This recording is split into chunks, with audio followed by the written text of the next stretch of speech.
Hi there, Zamir for NerdTube. These are my thoughts and spoilers of Atom Eve, currently on Amazon Prime. So, with Invincible Season 2 just round the corner, we've been given this a starter before the main course, an Atom Eve origin story.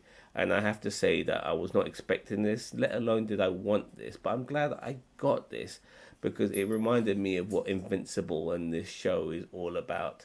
We got some of those gory moments and those bloody moments and those swearing moments done in that Invincible animated style. And I have to say that I thoroughly enjoyed this and I can't wait for season 2 to come back. This was a very interesting origin story of Atom Eve, how she became who she is, what she was like as a young girl growing up, being a bit odd, being very intelligent when it comes to science, but not necessarily being this child genius, so to speak, because science was the only thing that she was really good at. She wasn't necessarily good at anything else. Her parents wondering what the hell's going on with their daughter, that she's so weird at such a young age, having fascinations with things like atoms and stuff like that.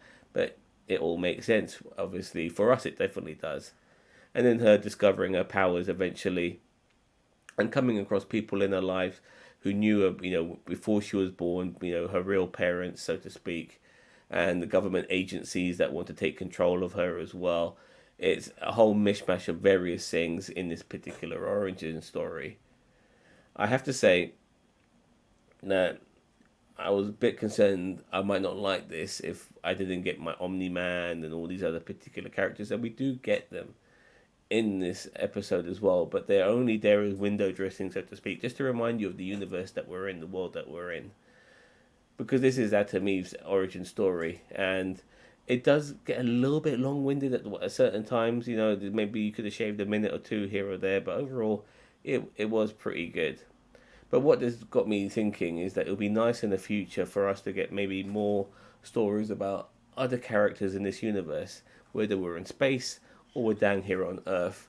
There's so many characters. We just saw in season 1 of Invincible alone.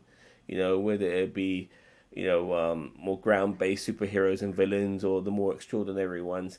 There's an opportunity here just to deep dive into these characters' origin stories or side quest episodes, something like that, where we could really focus on these other people outside of our main guys like Omni Man and Invincible and the people associated with them initially. So yeah, there's a lot that to come from this. I love expanding popular universes like this one, and hopefully we can get more expansion like we have with like we got with Atom Eve. My only concern is now we've got this origin episode of Atom Eve, we've got to know her a lot better and all of that. I think she might get killed off in season 2 to give us that hammer blow, because here we are following her, getting to know her, getting to like her, all of these things, and then they're going to probably chop the legs right from underneath us and kill us off and make us feel terrible for it. If they do that, I don't blame them. It's clever storytelling, so to speak. Maybe a little bit cliched, but I am a bit worried, because you never know who might go with this particular show. All right, let me know what you think. I'm going to give this episode an 8 out of 10, even though it's just a one off episode. And I can't wait for Invincible Season 2. Roll on. Don't forget to like, share, subscribe to NerdTube, the greatest YouTube channel you never heard of. Take care. Bye bye.